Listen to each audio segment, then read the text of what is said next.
Assalamualaikum warahmatullahi wabarakatuh. Innal hamdalillah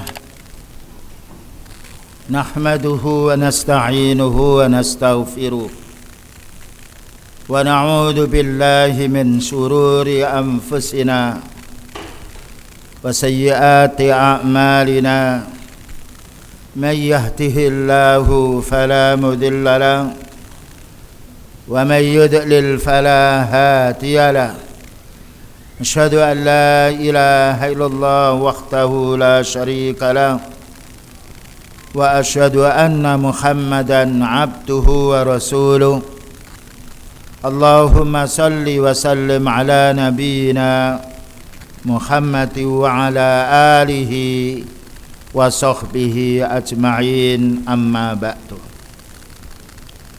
Ma'asyiral muslimin wal muslimah, jamaah salat maghrib di Masjid Imam Syafi'i yang senantiasa dirahmati dan diberkahi oleh Allah Subhanahu wa taala. Maka kewajiban kita sebagai hamba yang beriman, bagaimana kita meningkatkan rasa kesyukuran kita kepada Allah dengan menuntut ilmu, mengamalkan yang wajib dan meninggalkan yang haram. Karena inilah maksud Allah Ta'ala untuk menjadikan manusia di permukaan bumi akan menjadi orang yang ya'budunallah, hanya beribadah kepada Allah Subhanahu wa taala. Yang mana keuntungan ibadah ini akan kita peroleh sendiri. Tidak ada satupun orang bisa merebut pahalanya orang beribadah. Kemudian kita lanjutkan pembahasan kita pada tanggal 15 bulan 1 yang lalu, pembahasan tentang masalah kitab Riyadhus Shalihin, wajibnya kita tawadhu, merendahkan diri. Kepada siapa? Kepada orang mukmin, kepada orang muslim. Karena mereka ini yang dicintai oleh Allah, yang selalu dipanggil Allah Ta'ala untuk beramal soleh dan untuk menjauhkan dirinya dari perbuatan-perbuatan yang merugikan urusan dunianya dan akhiratnya. Telah kita lalui beberapa ayat dan juga masih banyak hadis yang belum kita baca. Hadis yang nomor 608, wajibnya kita mutawadhi, merendahkan diri. Karena orang merendahkan diri bukan hanya Allah Ta'ala mencintai, Allah menjadikan manusia yang beriman senang dengan orang yang merendahkan diri, benci terhadap orang yang sombong. Hadis ini diriwayatkan oleh Imam Muslim, bersumber dari salah seorang sahabat namanya Anasin ibni Malik radhiyallahu anhu, salah seorang sahabat yang melayani beliau selama 10 tahun. Anna Rasulullah sallallahu alaihi wasallam kana, adalah Rasulullah sallallahu alaihi wasallam, idza akala ta'aman, apabila makan makanan yang itu dengan jarinya, la'iqa asabi'ahu, maka beliau menjilati jarinya. Dan kebiasaan para sahabat makan bersama-sama, walaupun boleh kita makan sendiri-sendiri, tapi makan bersama mendapatkan kenikmatan tertentu. Ini sunnah yang sering kita jumpai, yang sering kita tinggalkan. Maka beliau menjilatinya 3 jari, karena beliau makan dengan 3 jari. Tapi kalau ada kuah tidak mungkin kita dengan jari, maka boleh dengan sendok. Yang jelas bagaimana makanan itu tidak tersisa. Kalau terlalu banyak sebelumnya kita mengurangi. Ini menunjukkan tawadhu'nya beliau. Qala satu akhatikum, lalu beliau bersabda, menasihati kita semuanya agar tetap kapan saja, di mana saja, dalam keadaan makan kita dapat pahala, bukan hanya sekedar kenyang dan nikmatnya di lidah yang itu sebentar akan hilang dan juga sebentar akan kotoran itu keluar. Tapi bagaimana kita mendapatkan pahala yang itu simpanan kita di akhirat nanti. Apabila salah satu tuh fal yumit an hal adha, ambil lalu dibersihkan debunya. Yang sekiranya makanan itu jika jatuh kita bisa mengambilnya, dari daging atau telo atau yang lain. Tapi kalau kuah jatuh tidak mungkin kita akan bisa mengambilnya. Dan kita tidak boleh malu terhadap orang kafir yang lainnya, karena kita suri tauladan yang bagus. Dan kita ini tidak bisa membuat satu beras saja, tidak bisa, tapi sudah jutaan beras kita makan. Inilah sunnahnya beliau. Wal yakulha, setelah dibersihkan suruh makan. Wala yata'ha lisyaitan, jangan kamu biarkan makanan yang jatuh itu untuk dimakan oleh syaitan. Makanya terkadang manusia itu makan beberapa kali tidak kenyang karena lupa baca bismillah. Minum baca bismillah lupa, sehingga belum makan tapi enggak pernah kenyang. Seperti orang kena kesurupan jin, makan kita kasih makan, minta lagi dia 4 piring habis, padahal itu belum, tidak ada perut 4 piring masuk, tapi karena jinnya minta makan. Nah, jadi kita tidak boleh membiarkan makanan jatuh, sekiranya bisa kita bersihkan, kalau tidak berarti kita ngasih makan syaitan. Wa umira an tusallat al-qas'atu, dan dianjurkan kita untuk menjilati. Kalau ya tangan kita gini, coba bersih, dan ada faedahnya. Makanan itu kalau tidak bersih kering kerak dia, seperti cat, karena itu mengandung yaitu rekat dia, susah apalagi kering. Tapi kalau bersih, subhanallah, meringankan pula pembersihan dan juga tidak banyak kotoran yang diakibatkan sisa-sisa makanan yang tidak dihabiskan. Kenapa disuruh kita menghabiskannya ini, menjilatinya atau membersihkannya? Fa innakum la tadruna ayya ta'amikum al barakata, karena kamu tidak tahu makanan yang mana yang mengandung barokah ini. Tapi kalau dihabiskan tentunya keberkahan itu ada pada diri kita. Namun disisakan kita tidak tahu. Makanya kalau perlu ada sisa, makanya kita makan nantinya, bukan dibuang. Ya. Dan ini karena apa? Itu rezeki dari Allah.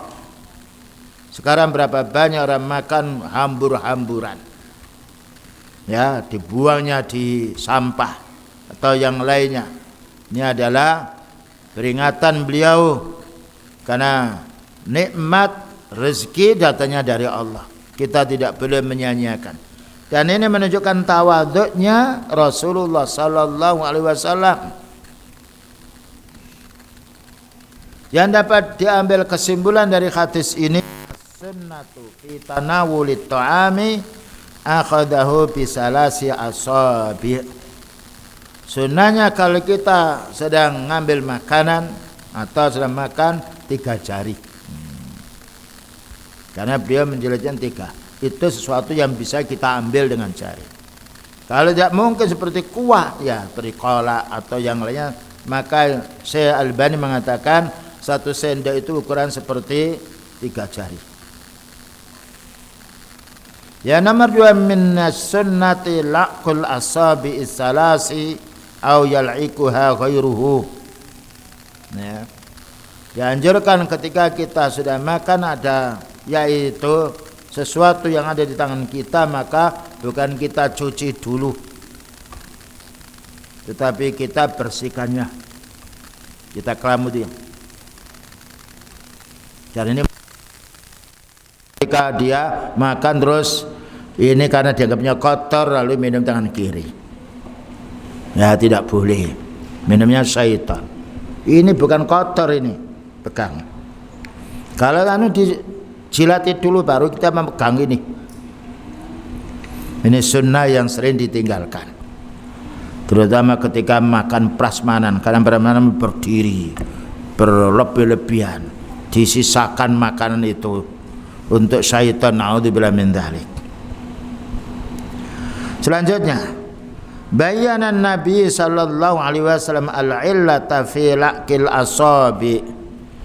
Beliau menjelaskan kenapa kita harus menjilati jari-jari kita, wasallatis sakhfatu, dan harus pula kita yaitu sisa itu kita makan, bisa juga kita pulih. Ya. Walaupun orang dikatakan kita terlalu kelaparan tidak mengapa. Jadi dijilatin kalau itu yaitu piring, tidak mengapa. Wa wa annal barakata la yajri al-abdu aina hiya. Maka karena keberkahan makanan ini kita tidak tahu di mana itu. Mungkin ada sisa 5 butir beras nasi itu, tapi kita tidak menganggap itu barokah. Tapi kalau sudah habis berarti ada keberkahan yang kita miliki. Ini sunnah. Kita makan kalau cocok dengan sunnah dapat pahala. Tidak ada peraturan selain Islam yang mengatur kita makan.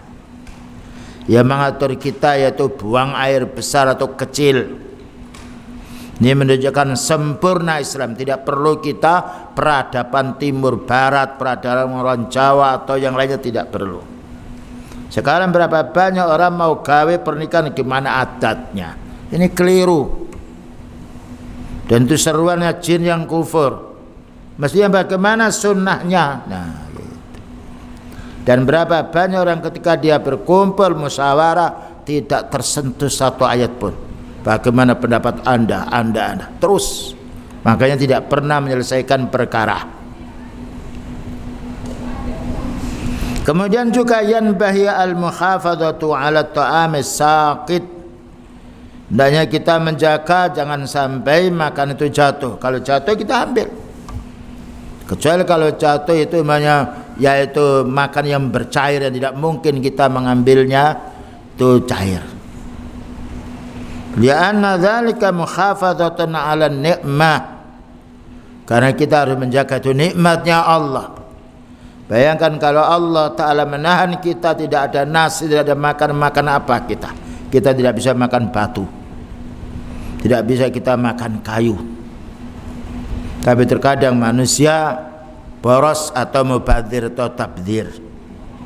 Karena tabdzir itu adalah saudaranya syaitan. Wa adamu dhiya'il mal mahman kana qalilan. Tidak boleh kita menyanyiakan harta walaupun sedikit.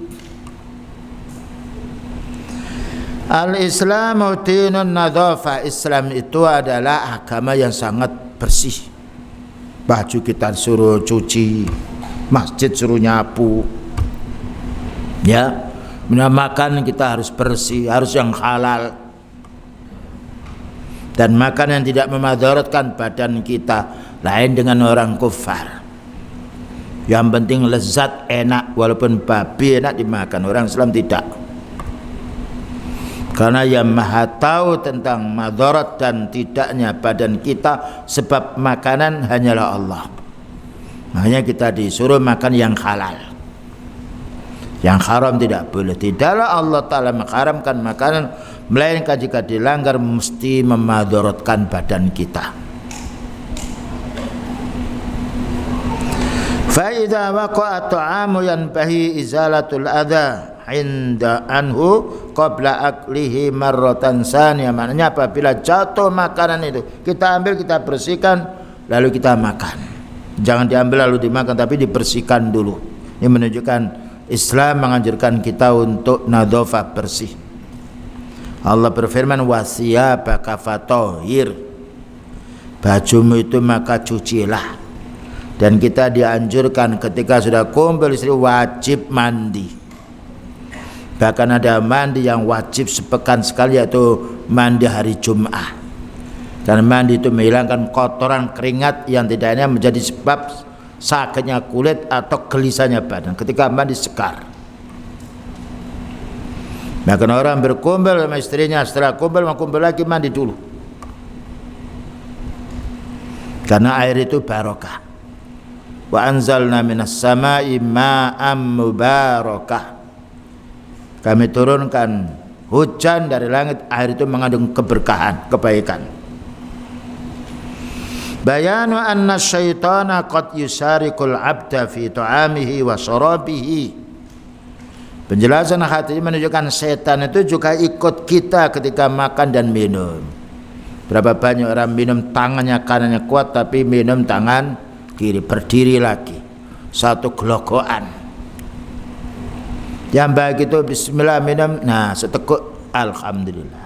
Minum lagi bismillah, alhamdulillah. Mensyukuri nikmat Allah. Siapa yang bisa membuat air? Tidak ada. Berapa liter air yang kita minum, tetapi syukur kita kadang-kadang lupa. Hadis berikutnya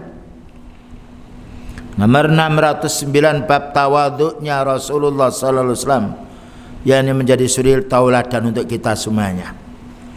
Wa an Abi Hurairah radhiyallahu anhu qala anin Nabi sallallahu alaihi wasallam, dari Nabi sallallahu alaihi wasallam, ma ba'asallahu nabiyyan illa ra'al ghanama. Tidaklah Allah Ta'ala mengutus seorang nabi melainkan nabi itu memelihara kambing. Ya, melihara kambing. Ya. Melihara kambing itu lebih enak. Satu diambil semuanya ikut. Belum tentu orang itu diajak ikut semuanya. Kambing ambil satu, mbek-mbek semua ikut dia. Lain dengan unta, lain dengan sapi.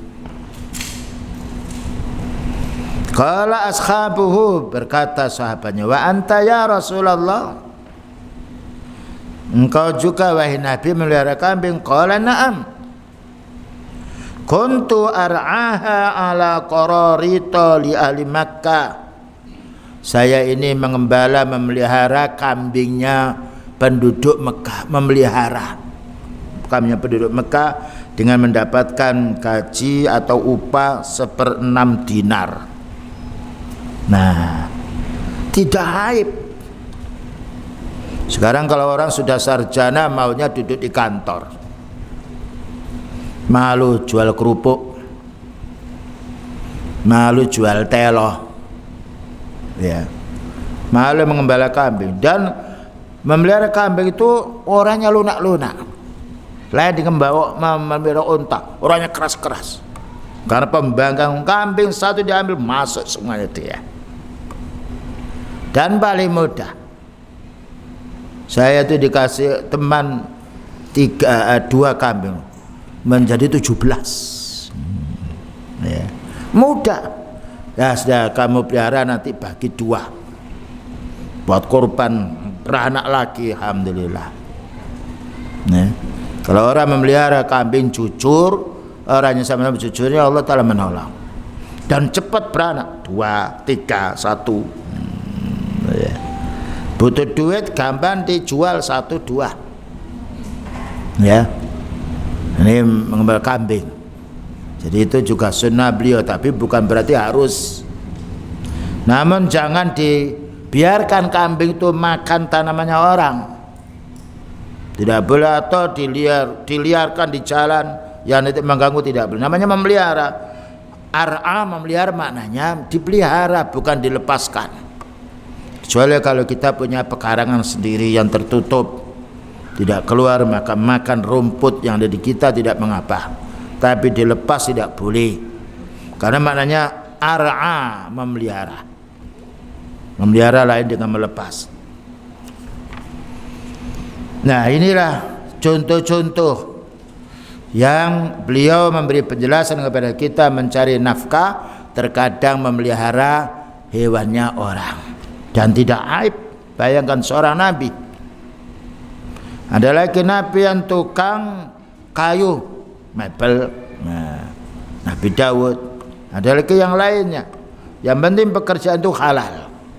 Dan ini menunjukkan seorang ustadz bukan berarti tangannya bersih, hanya membawa kitab, tapi hendaknya usaha, tidak menjadi yaitu tanggungan orang banyak. Selanjutnya hadis nomor 610. Hadis ini diriwayatkan Imam Bukhari. Wa anhu maknanya dari Anas bin Malik radhiyallahu anhu, dari Abu Hurairah. Anin Nabi sallallahu alaihi wasallam. Apa kata beliau? Qala lau tu'itu ila qura'in au dhira'in la ajabtu. Seandainya saya ini diundang untuk diajak makan, qura itu maknanya yang dibawanya kaki. Jadi kambing itu di bawah kaki, ya berarti ya ini yang kakinya. Kalau dhira yang di atasnya kaki, atau kita namanya kikil, yang itu dagingnya tidak ada tapi baunya sedap. Seandainya saya diundang oleh tetangga saya untuk makan bersama, aku akan datang, karena memenuhi undangan termasuk bagian hak orang muslim terhadap orang muslim. Hakul muslim alal muslimin sittun idza ta'aka fa'ajibhu. Hak orang muslim terhadap orang muslim 6, jika kita diundang makan datang. Cuma kita jangan sampai mengundang ini memberatkan orang. Orangnya di Sedayu yang mengundang di Semarang hanya sekedar untuk makan akikah. Nah, bayangkan itu sudah berapa waktu yang harus dikeluarkan, kemudian juga perjalanannya.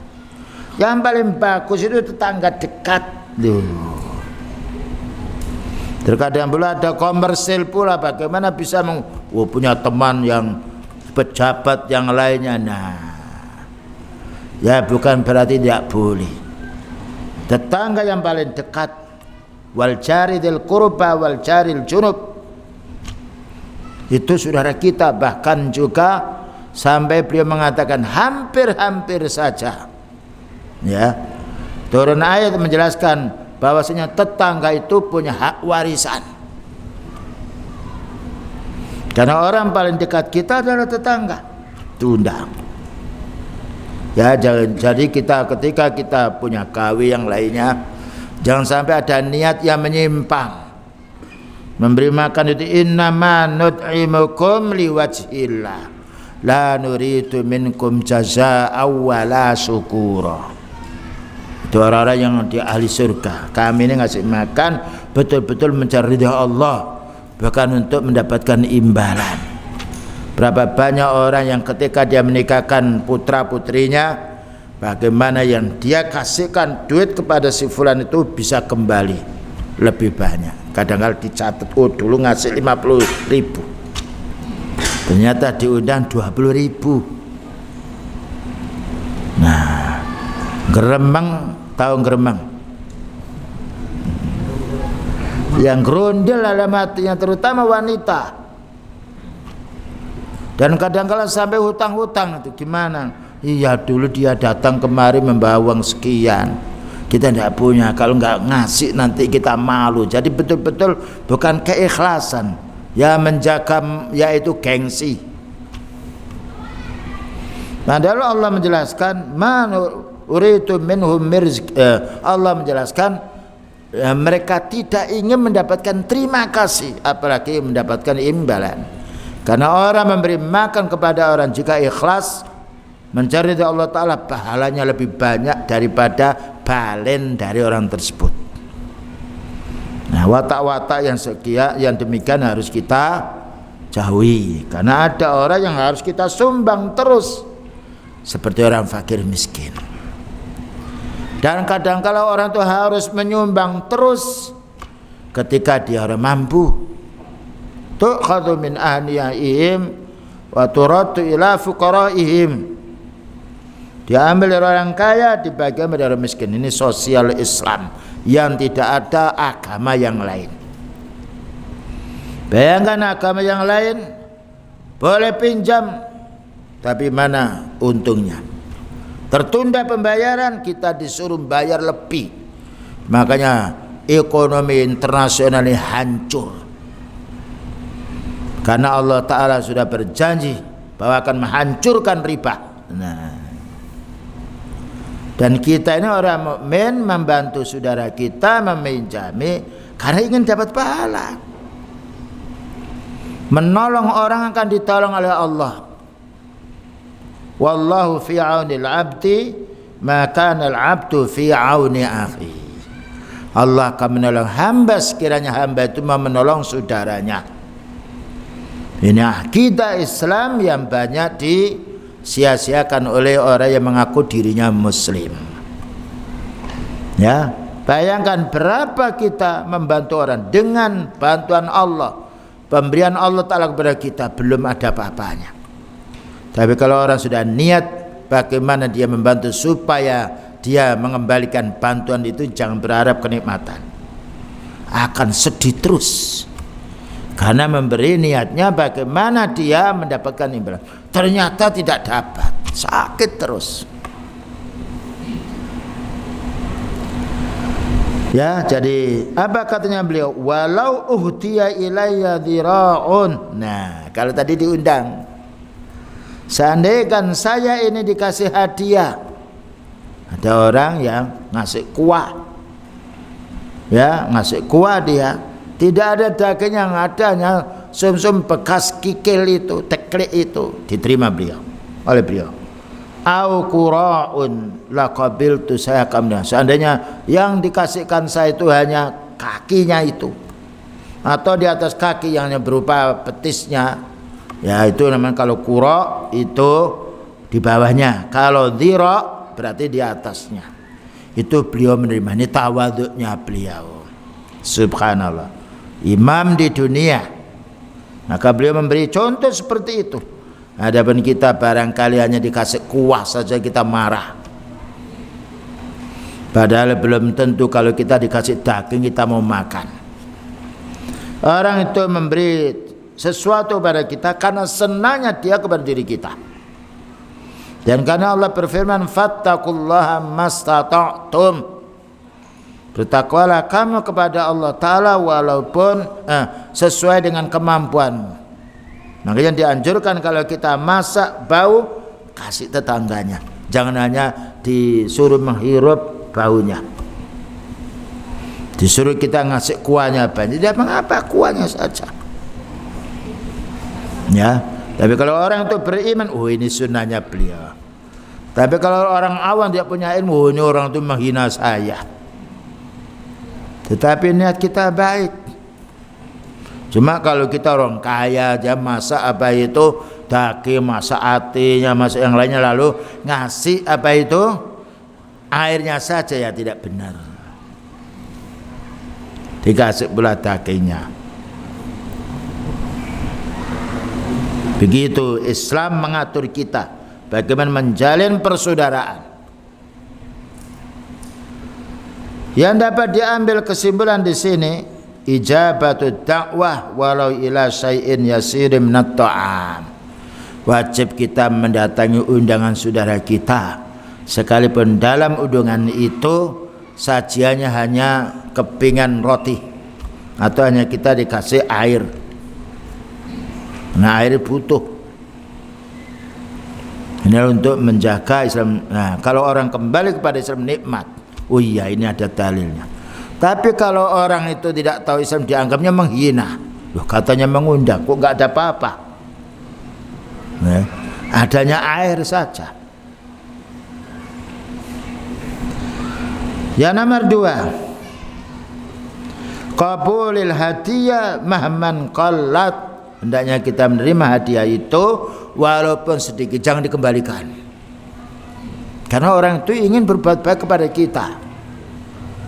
Berapa banyak orang miskin, ya, dia mendahulukan tetangganya padahal anaknya yaitu keluarganya tidak dikasih, karena ingin bagaimana balas budi kepada tetangga. Ternyata oleh tetangga tidak diterima yang baik. Inilah akhlak Islam. Kemudian syiddatu tawadhu'ihi sallallahu alaihi wasallam, na'am wa jabrihi liqulubin nas. Sangat tawadhu'nya Rasulullah sallallahu alaihi wasallam dan sangat menariknya atau perhatian diperhatikan oleh para sahabatnya. Oh, ternyata beliau ini diundang seperti ini, mau. Jika beliau pemimpin alam semesta ini, yang menjadi sebab tersebarnya dakwah tauhid dan sunnah ini, Tawaduknya demikian, bagaimana kita mau sombong? Hadis berikutnya 611. Wa ana Anasin radhiyallahu anhu qala, bersumber dari sahabat Anas, semoga Allah Ta'ala meridainya, kanat naqatu Rasulillah sallallahu alaihi wasallam al-adba'u la tusbaku. Beliau itu punya unta namanya al-adba. Boleh unta itu dikasih nama. Makanya mobil itu banyak kijang, itu nama hewan ya. Panther itu apa, harimau ya itu ya. Ya. Jadi dulu ada orang punya kendaraan kasih nama. Nah, nama unta beliau itu al-adba. Dan tidak mau apabila didahului oleh unta sahabatnya. Aula takatu tusbahu, aula takatu tusbahu, atau hampir-hampir tidak ada satupun yang mendahului ontanya beliau. Faja'a a'rabiyun ala qu'udin lahu, maka datang orang Arab Badui membawa anak unta yang kesit. Nah, fasabaqaha, maka orang Arab Badui ini mendahului untanya beliau. Fasaqqa dzalika 'alal muslimin, maka merasa berat hati orang muslim. Kenapa untanya beliau didahului? Hatta arafahu Nabi sallallahu alaihi wasallam, sehingga beliau melihatnya, tapi beliau itu tawadhu. Dan ini menunjukkan apabila kita sudah makan bersama, dahulukan orang yang lebih tua. Jangan kita makan dulu, dahulukan yang punya ilmu. Demikian juga kendaraan, jangan dibalap kendaraannya orang punya ilmu, kecuali kalau memang kendaraannya yaitu memang setengahnya rusak ya. Sedangkan kita butuh, ya memberitahu bismillah. Ini adab. Kita di belakang mereka, bahkan berjalan tidak boleh mendahuluinya. Nah, apa katanya? Faqala an-nabiy sallallahu alaihi wasallam, haqqun 'ala Allahi alla yartafa'a syai'un fid dunya illa wada'ahu. Haknya Allah Ta'ala, maka tidaklah manusia membanggakan urusan dunianya, melainkan Allah Ta'ala akan menghinakannya. Ya. Jadi kita tidak boleh membanggakan diri, mobilku paling baik, rumahku paling baik, harta saya yang paling baik. Mati tidak dibawa semuanya itu. Ya. Karena dunia itu namanya dunia itu dani rendah. Ya. Umur kita dengan rumah kita masih panjang rumah kita. Mobil kita dengan diri kita masih kuat, mobil kita dari besi mereka. No bro, masih bisa diperbaiki. Orang prek mati dia. Bagaimana orang menyombongkan diri? Ya, maka tidak layak salah seorang membanggakan tentang masalah urusan dunia. Tapi orang mukmin bergembira, senang dengan ibadah. Ini yang harus kita fahami. Dalam satu ayat, qul bi fadlillahi wa bi rahmatihi fa bidzalika falyafrahu huwa khairum mimma yajma'un. Surat Yunus ayat nomor 58 itu. Qul, katakanlah, bi fadlillah, dengan fadilah Allah Ta'ala orang itu membuat tawadhu. Orang itu bisa tawadhu karena perintah Allah dan juga beribadah. Wa bi rahmati, dan rahmat Allah, bisa menuntut ilmu, menjauhi yang dilarang oleh Allah Ta'ala, melaksanakan perintahnya yang wajib maupun sunnah.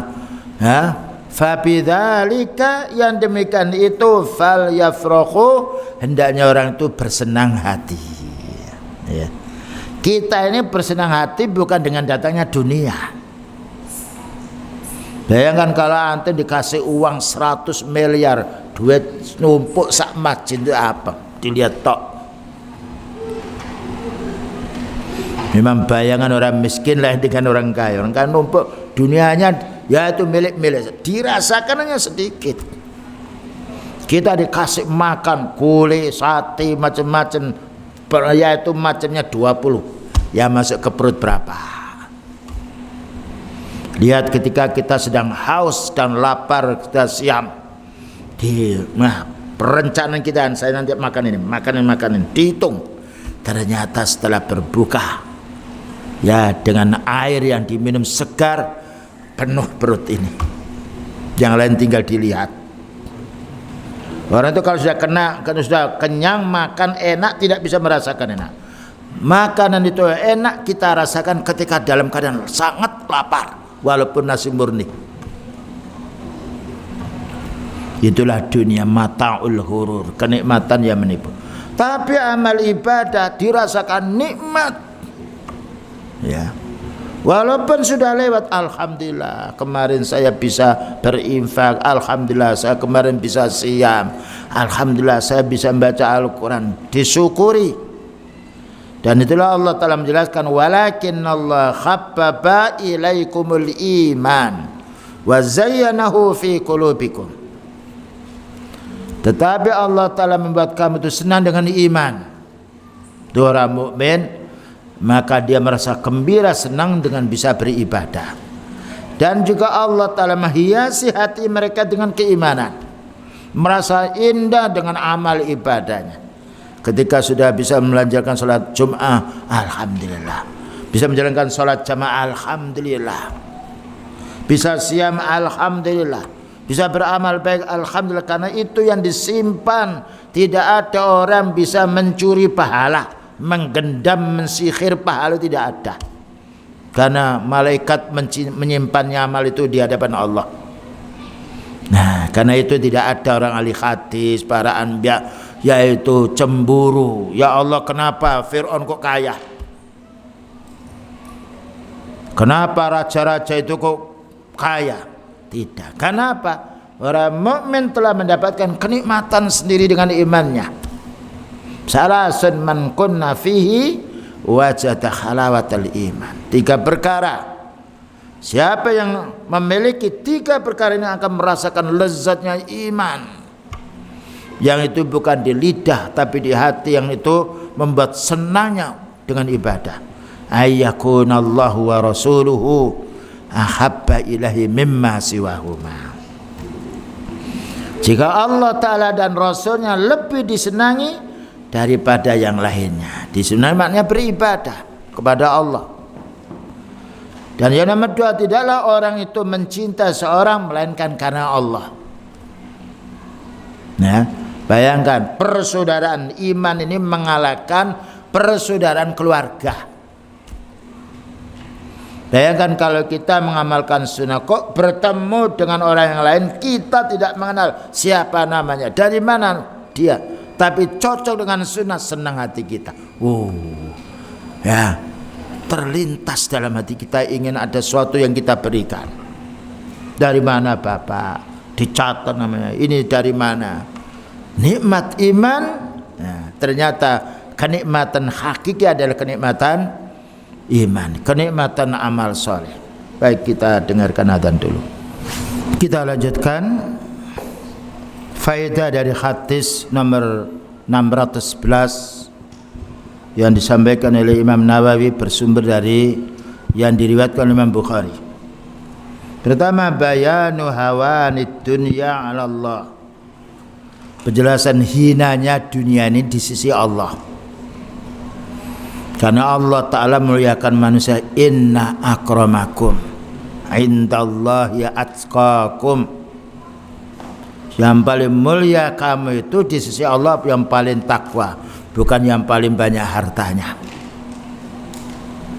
dan bukan yang paling sukses usahanya, tetapi yang paling takwa. Orang miskin bisa bertakwa, ya, orang sakit bisa bertakwa, bangsa apapun dia muslim bisa bertakwa, laki-laki wanita, karena menempuh ketakwaan lebih mudah.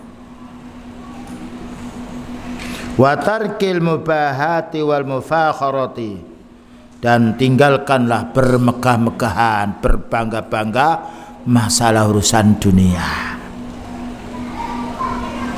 Tidaklah terjadi peperangan di dunia ini karena berebut urusan dunia. Dan tidaklah orang itu meninggalkan ibadahnya melainkan karena tomaknya urusan dunia. Tidaklah orang itu meninggalkan dakwanya pun juga melainkan karena urusan dunia. Padahal dunia ini hanya kita butuhkan sedikit. Mati pun tidak akan kita gotong, tidak akan dikubur kita di villa kita.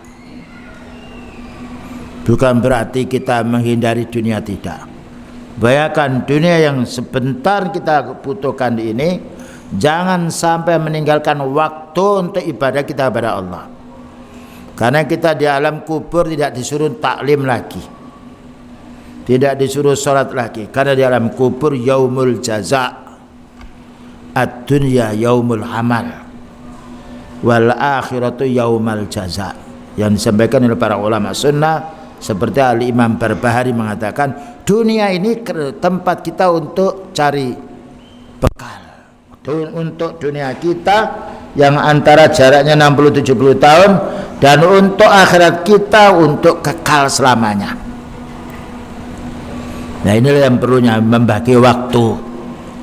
Berapa jam kita cari uang, cari harta, dan berapa jam kita untuk mencari bekal di akhirat kita. Makanya para sahabat kalau sudah umur 40 tahun tidak semangat lagi untuk mencari urusan dunia, karena umur-umur itu sudah mendekati masa-masa yang sifatnya mau meninggal dunia.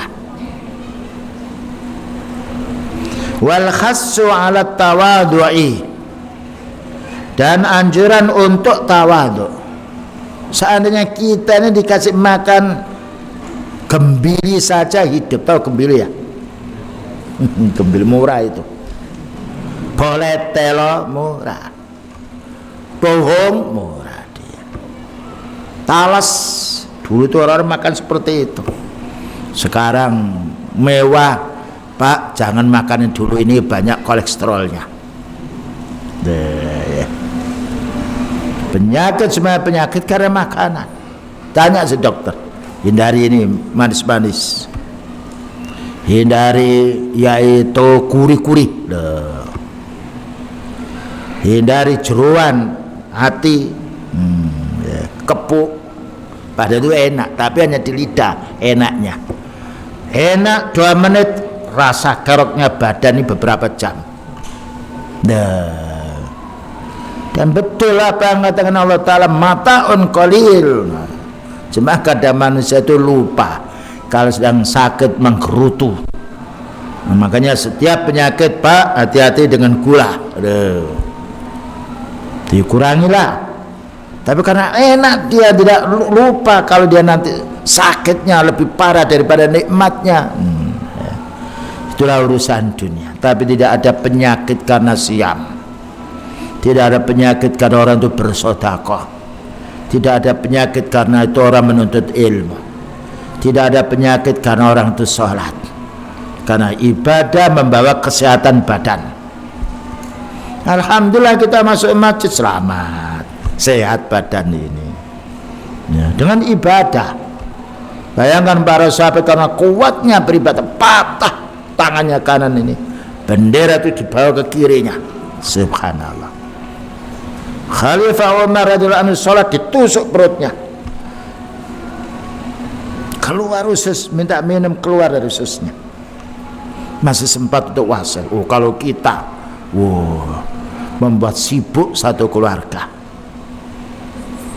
Kenapa? Kekuatan iman mengurangi rasa sakit. Ya, nah, karena orang beriman tahu ini ujian dari Allah. Selanjutnya, bayanu ma kana alaihi Rasulullah sallallahu alaihi wasallam minat tawadhu'i wa tadyibi nufusi ashabihi. Penjelasan tawadhu'nya Rasulullah sallallahu alaihi wasallam ketika ontanya dibalap, dia tidak marah. Padahal selayaknya seorang itu mendahului beliau. Karena Allah telah berfirman, ya ayyuhalladzina amanu la tuqaddimu baina yadayillahi wa rasulih. Wahai orang yang beriman, jangan kamu mendahului ayat Allah, jangan kamu mendahului hadisnya beliau. Makanya beliau ketika bicara tidak boleh sahabatnya mengangkat suaranya. La tarfa'u aswatakum fawqa sautin nabi. Kamu jangan mengeraskan suara melebihi suaranya Rasulullah SAW. Itu adab yang sekarang kadang-kala adab ini hilang. Apa katanya orang tidak mengapa, akhlaknya bejat, yang penting akidahnya baik. Dari mana kaidah itu? Itu kaidahnya jin yang kufur. Innama bu'istu liutammima makarimal akhlak. Bahwa beliau bersabda, saya ini diutus oleh Allah Ta'ala untuk membina akhlak yang baik. Dan juga Allah Ta'ala memberi kebaikan beliau, wa innaka la'ala khuluqin azim. Sesungguhnya engkau ini memiliki akhlak yang mulia. Bayangkan beliau seorang pemimpin, mau dikasih kikil yang tidak berdaging mau. Jatuh makannya dia ambil. Memberi contoh umatnya supaya tidak membazirkan makanan. Tetapi masalah-masalah ibadah, subhanallah, contoh utama. Masalah urusan dunia contoh utama dalam kesederhanaan. Masalah ibadah contoh utama di dalam semangatnya beliau beribadah. Wasari'u ila maghfiratin mir rabbikum. Selanjutnya kita tambah sedikit ya. Babul kibri wal i'jab.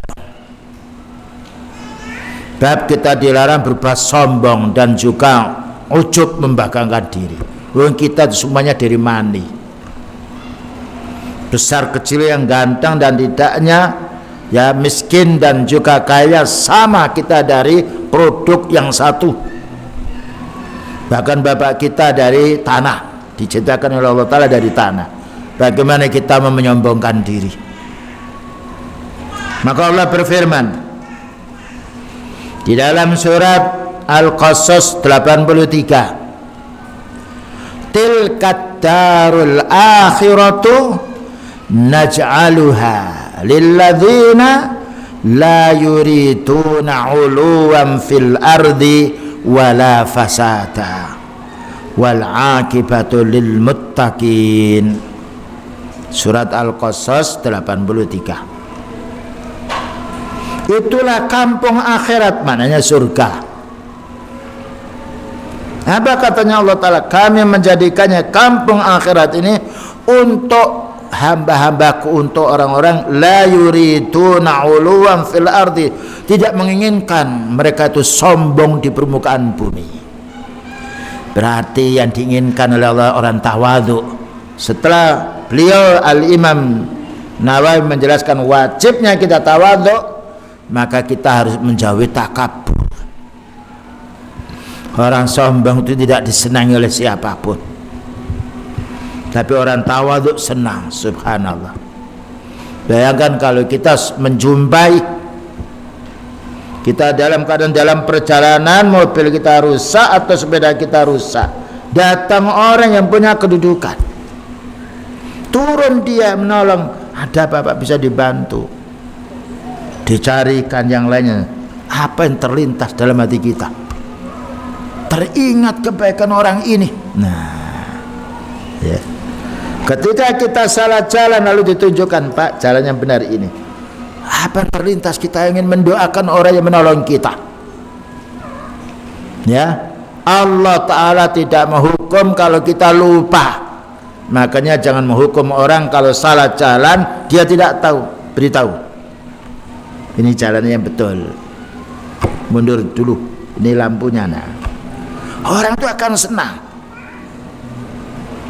Ya, jadi kalau kita senang diperbuat oleh Allah, ditolong, maka buatlah orang itu senang ketika dia salah, kita maafkan.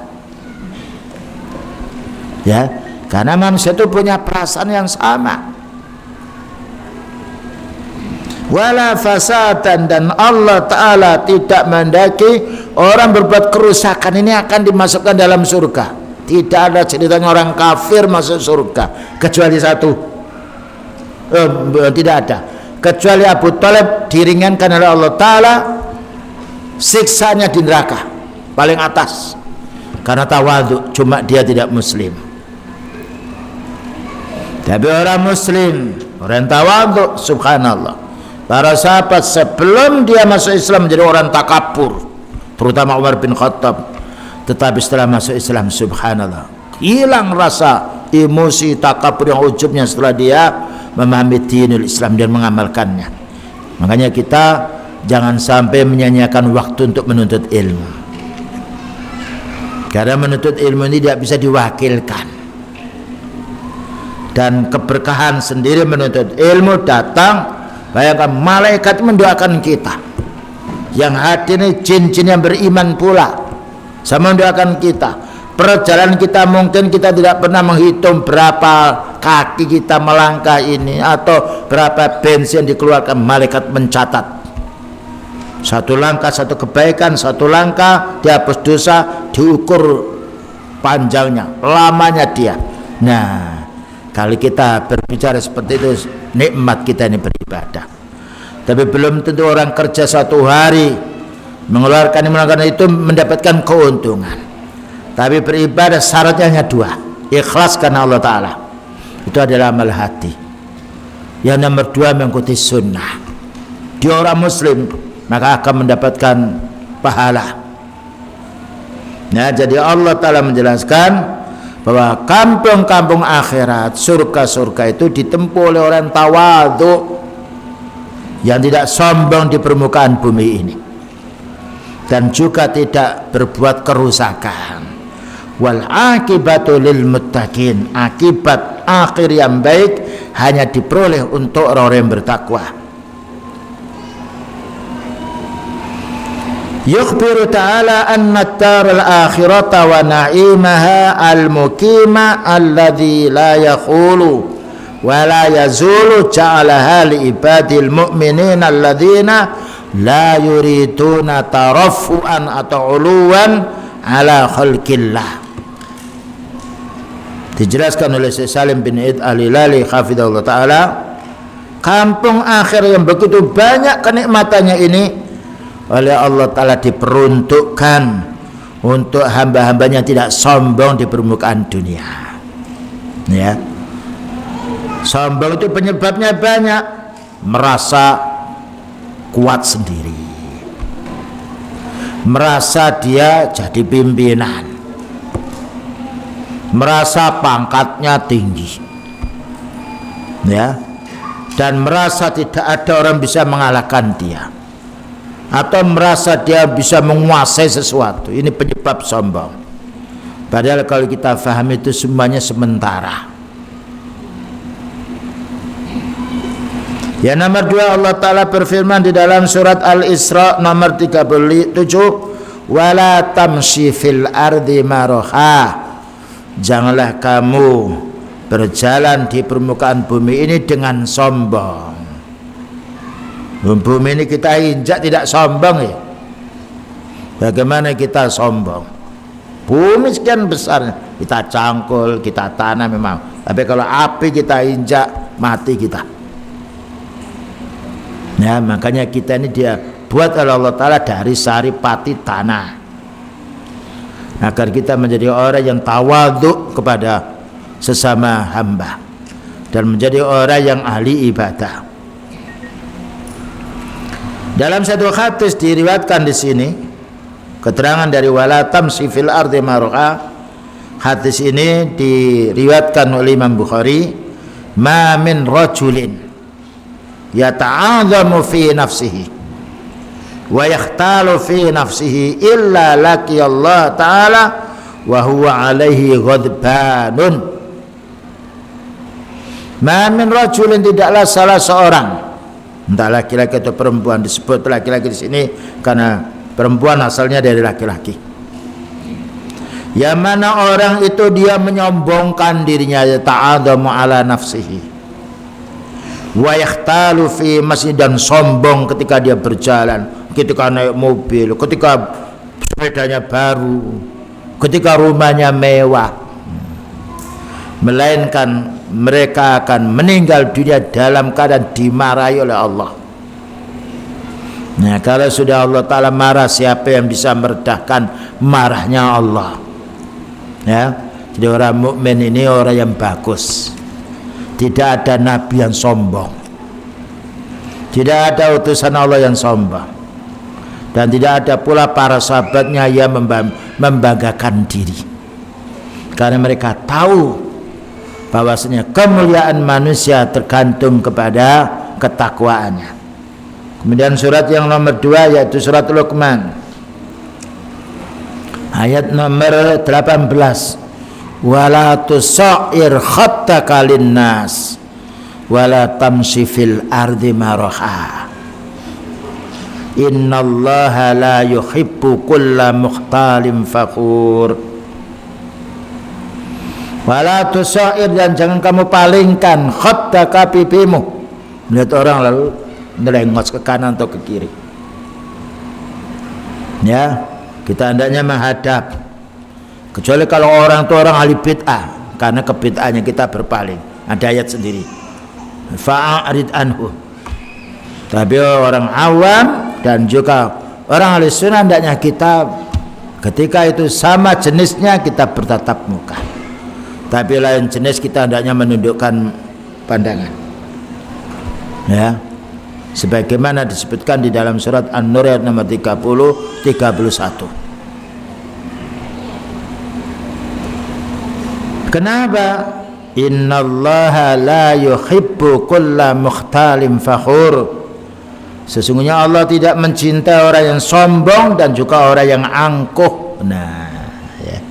Sebagaimana kita sendiri tidak senang melihat orang sombong, tidak senang, maka kita dibuat oleh Allah Ta'ala, fitrah kita tidak senang melihat orang sombong. Tapi kalau melihat orang tawaduk kita senang.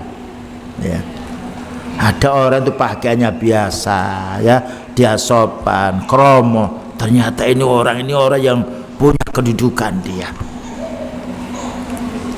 bergembira kita. Ya.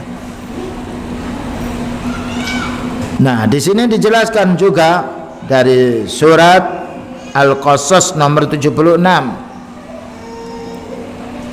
Inna Qaruna kana fi qaumi Musa.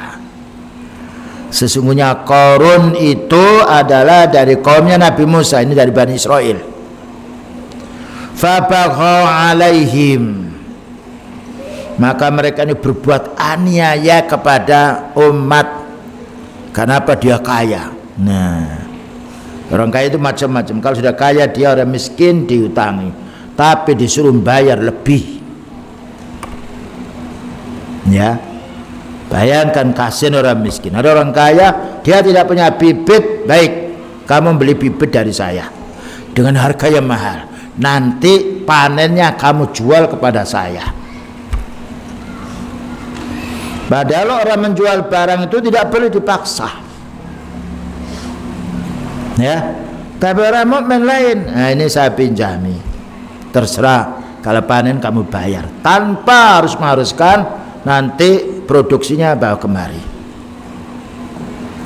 dijualnya mahal, nanti penghasilannya dibeli dengan murah. Kasihan mereka. Tetapi Rasulullah SAW menyayang orang miskin. Abghuni fuqara, abghuni du'afa, bawa kemari orang miskin itu. Subhanallah, bagaimana para sahabat tidak senang. Lalu dia menjelaskan kepada para sahabatnya, hal turzakuna wa tunsaruna illa bidu'afaikum. Tidaklah kamu itu diberi rezeki oleh Allah Ta'ala, dan tidaklah kamu dikasih oleh Allah Ta'ala menang melawan orang kufar, melainkan karena menyantuni fuqara, menyantuni masakin. Coba ya, kita kalau ngasih orang kaya duit 1 juta enggak terima kasih, tapi kita ngasih tetangga uang 50.000, subhanallah, doanya nggak pernah berhenti sampai meneteskan air mata mereka. Makanya kita dahulukan memberi sesuatu itu kepada orang yang sangat membutuhkan. Ya, doanya orang miskin yang mendapatkan bantuan diterima oleh Allah. Tetapi orang miskin yang orang ibadah. Karena itu kalau kita sedang membawa baksos atau bakti sosial kata orang di tempat-tempat yang kena banjir, bukan hanya ngasih yang supaya dia perutnya kenyang, tapi nasihati, kumpulkan dulu, dikasih makan dulu hatinya ini dengan nasihat-nasihat, ya, karena balak musibah itu menimpa karena dosanya manusia. Kalau sudah manusia berbuat dosa, yang tidak berdosa kena. Dan kita tidak menjumpai wabah atau musibah yang besar yang menimpa pada zaman sekarang tidak menimpa pada zaman dulu. Beberapa tempat yang tidak pernah tersentuh banjir sekarang kena banjir.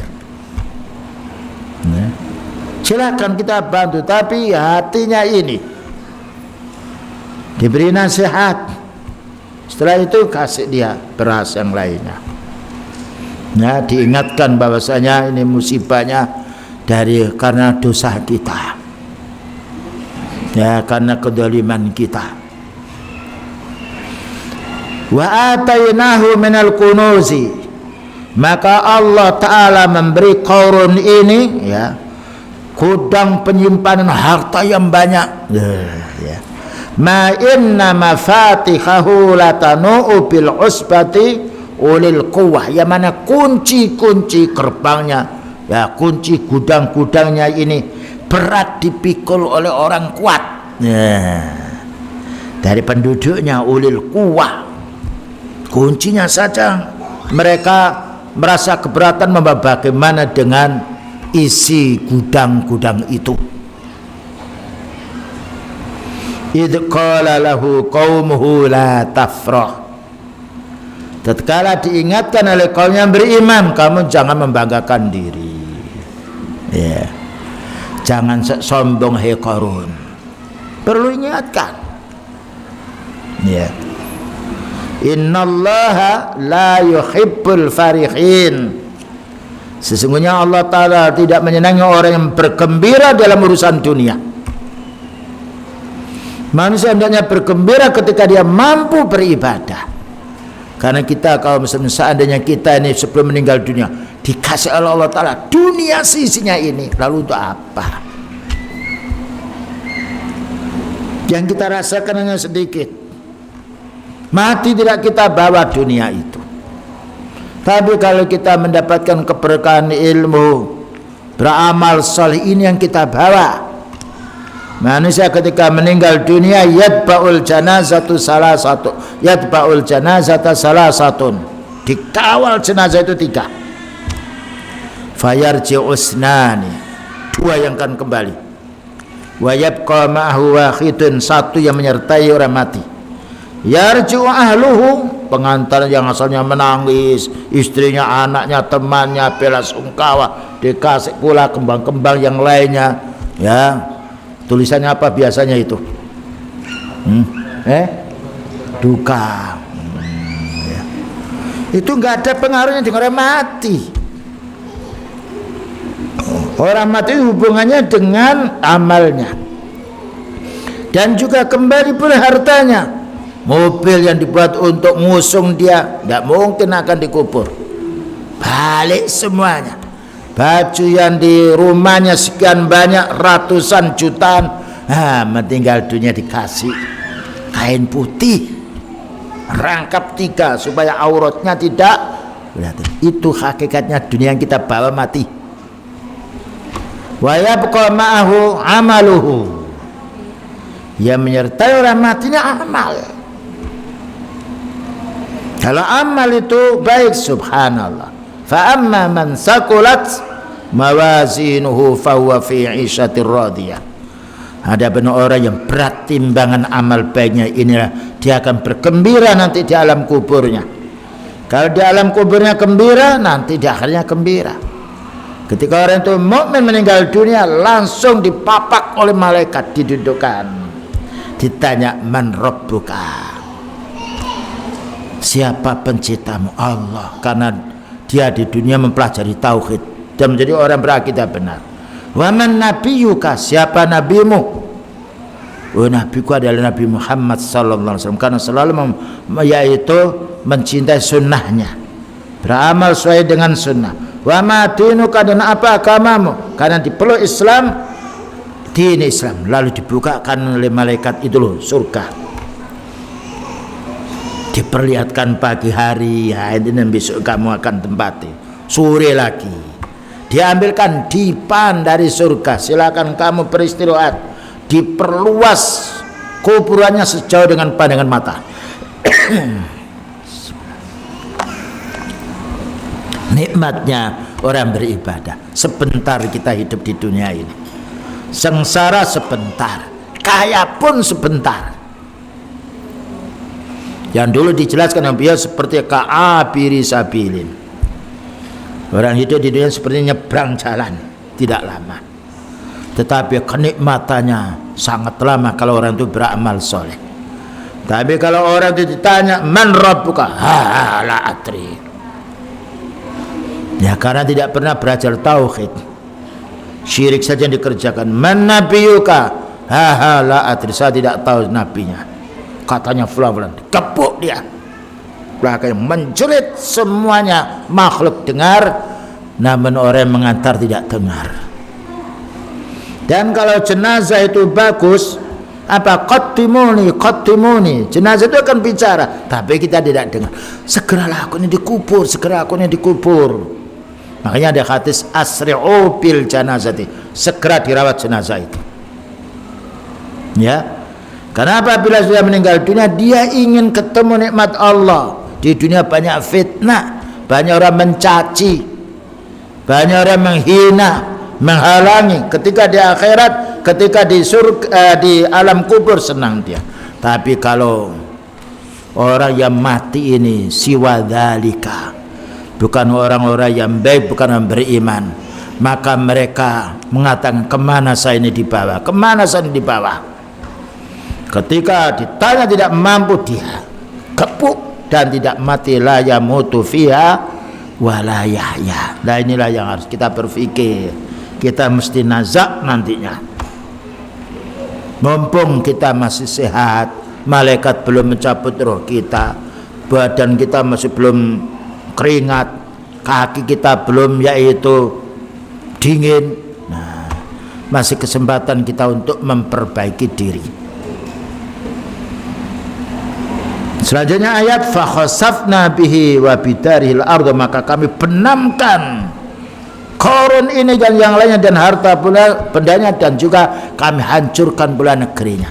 Tidak ada orang sombong di permukaan dunia, mulai dari kaumnya Nabi Nuh sampai yaitu akhir zaman, yang sifatnya congkak takabur, melainkan Allah Ta'ala menghukum di dunianya, belum lagi hukuman di akhirat. Inilah ya ikhwah yang harus kita fahami. Pentingnya kita menuntut ilmu, terutama kita sekarang banyak musibah-musibah, ya, banyak pula tantangan hidup. Tapi kalau kita selalu beribadah, inilah menjadi tenangnya jiwa kita. Dan kita mohon kepada Allah Ta'ala semoga kita mendapatkan husnul khatimah. Wa sallallahu ala nabiyyina Muhammadin wa ala alihi wa sahbihi wasallam. Subhanakallahumma bihamdika asyhadu an la ilaha illa anta astaghfiruka wa atubu ilaik. Walhamdulillahirabbil alamin. Wassalamualaikum warahmatullahi wabarakatuh. Awan Ustaz, ada pertanyaan? Ya boleh, pertanyaan boleh. Ada 4 nih Ustaz. Ana baca dulu 2 ya? Pertanyaan. Ada 4 pertanyaan yang masuk. Kurang jelas. Ada 4 pertanyaan yang masuk. Ana baca 2 dulu. Ya. Assalamualaikum Ustaz. Di luar tema, menjelang Lebaran kurang beberapa hari, suka saudara minta untuk tinggal di rumahnya untuk bantu-bantu masak. Saudara tersebut banyak sekali memajang foto keluarga. Pernah saya sampaikan kalau memajang foto, malaikat rahmatnya tidak masuk ke dalam rumah.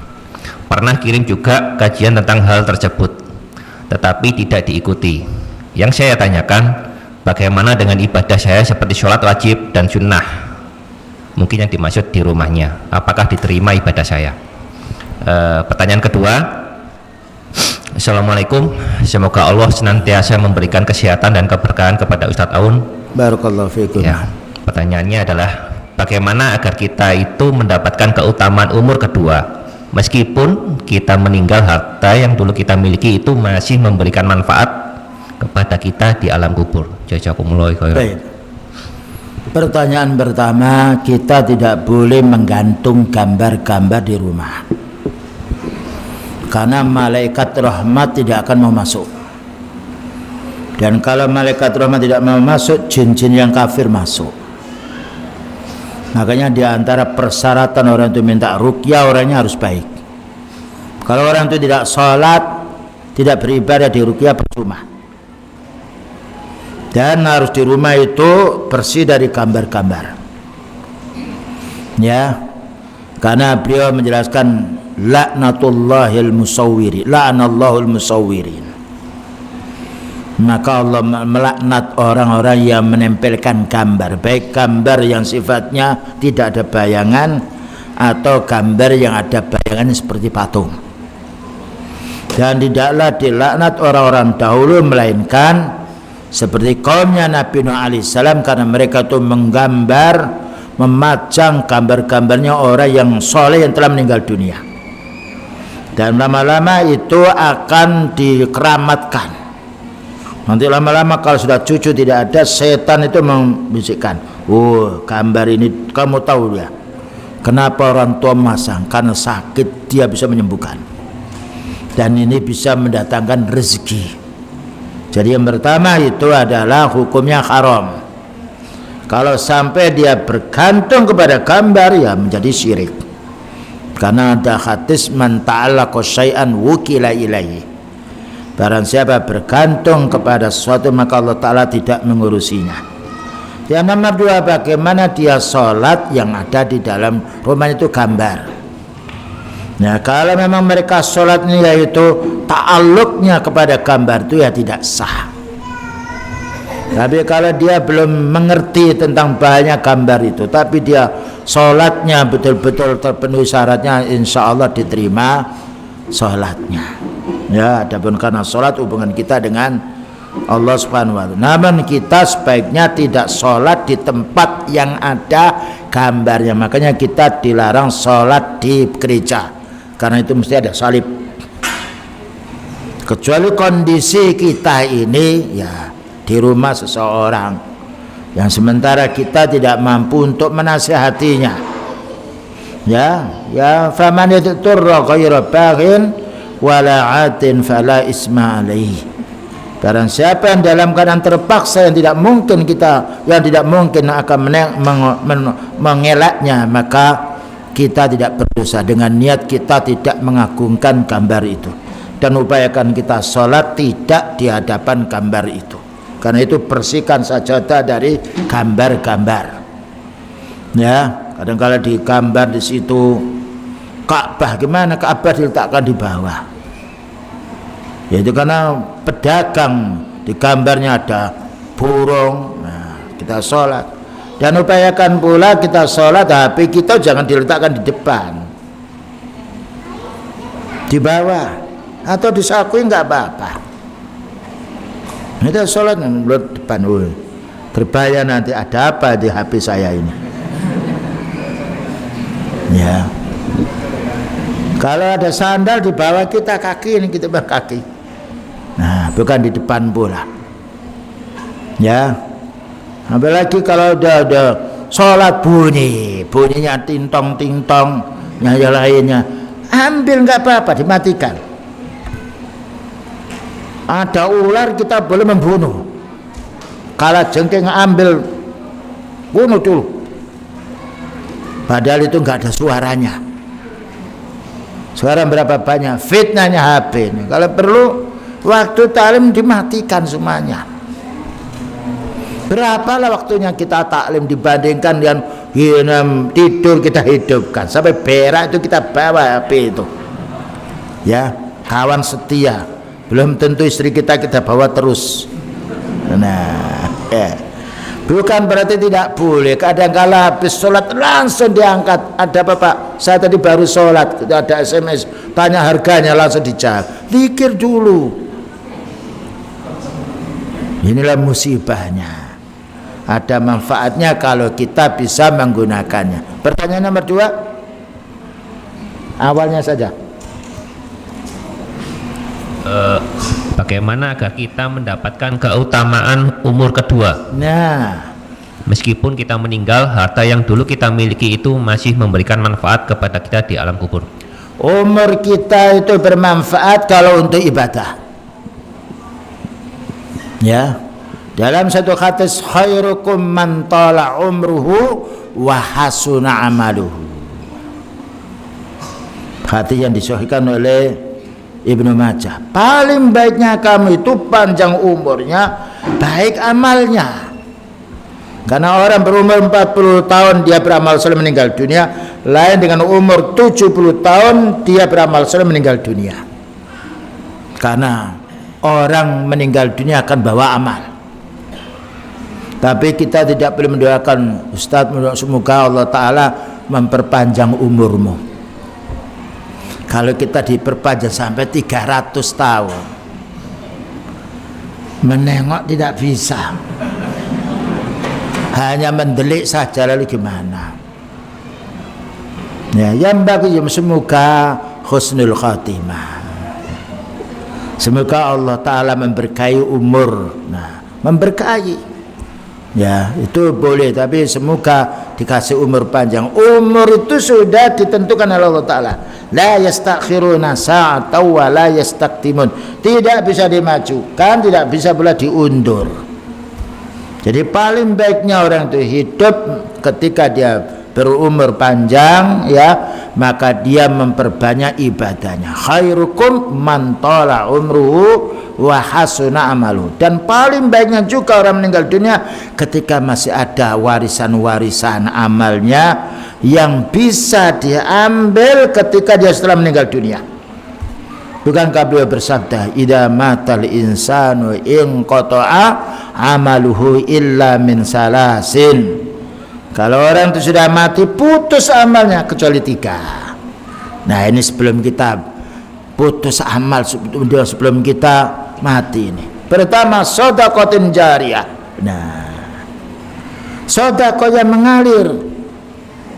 Karena kalau kita sholat putus dan meninggal dunia, tidak bisa sholat lagi.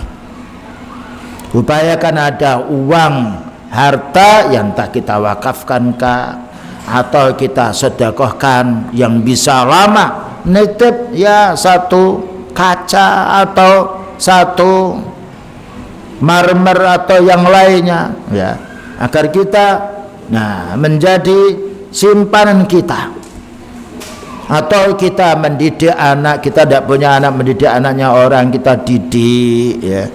Yang nomor 2, walad wa ilmin yuntafa'u bi, ilmu yang bermanfaat. Makanya beliau itu tidak perlu dikirimi Fatihah, karena ilmunya menyebar seluruh dunia. Man talla ala khairin falahu mislu ajri fa'ili. Siapa yang menunjukkan kebaikan, maka dia mendapatkan pahala semisal yang mengerjakan. Nah, ya, jadi kita mengaji, menuntut ilmu, mesti dapat ilmu. Nasihati anaknya, istrinya, tetangga. Siapa tahu dengan sebab itu mereka beramal soleh, lalu kita mendapatkan pahala tanpa dikurangi orang beramal soleh. Ketika ada tetangga tidak mau sholat jamaah, mari Pak sholat, mungkin dikasih dulu sarung atau kasih duit. Tahadu tahabu, berilah hadiah barangkali mengikat. Jangan, ya, kita kasih beras atau yang lain beberapa saat. Barangkali Pak mau sholat, kami punya sarung, tawarkan. Mungkin dengan itu, sebab siapa tahu petunjuk itu karena ada sebab. Pesan beliau kepada sahabat Ali ketika perang, la wallahi la ayyahdiyallahu bika rajulan wahidan khairun laka min khumurin na'am. Demi Allah wahai sahabatku Ali, tidaklah orang itu mendapatkan petunjuk karena kamu yang memberitahu, itu lebih baik daripada dunia mewah berupa unta merah, menjadi kebanggaan orang Arab. Baik, begitulah. Iya, bagus. Pertanyaan berikutnya, Assalamualaikum warahmatullahi wabarakatuh, Ustaz. Mau bertanya, saya seorang janda 5 tahun yang lalu saya dinikahi oleh seorang tokoh ormas agama. Akhirnya kami menikah tanpa wali, hanya wali kiai di pondok tersebut. Apakah nikah saya sah? Karena informasi yang saya dapat dari teman yang ngaji salaf, katanya nikah tanpa wali batil karena saya masih punya wali. Tapi kata suami saya yang tokoh agama tersebut dari salah satu ormas Islam bahwa janda boleh menikahkan dirinya sendiri. Atas jawabannya saya ucapkan syukron jazakumullah khairan. Maksudnya seorang janda berhak untuk memilih pasangannya itu, dia berhak untuk memilih siapa yang menjadi suami saya, bukan dia menikahkan. Karena wanita tidak bisa menikahkan dirinya, ya, sebagaimana dia tidak bisa mencerai suaminya. Seorang istri satu hari sudah kamu saya cerai suami, tidak sah. Tetapi perceraian itu ada pada kaum pria, ya. Adapun dia harus memperbaharui nikahnya, karena ada hadis la nikaha illa biwaliyin. Tidak sah pernikahan siapapun kecuali harus ada wali. Wali itu bapaknya atau kakeknya atau saudaranya atau anaknya. Kecuali orang yang kelompok-kelompok tersesat yang menganggap kafir, golongannya sendiri yang menganggap muslim, sehingga kalau walinya, kalau bapaknya tidak mau ikut rombongannya, jamaknya tersesat ini, dikafirkan, sehingga harus dinikahkan oleh orang-orang tersebut. Itu tersesat, ya. Maka solusinya harus memperbaiki pernikahannya, datang kepada walinya dan juga diakadkan baru.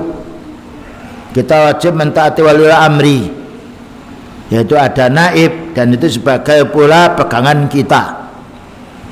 Ya, kalau kita menikah tanpa ada pendaftaran susah kita.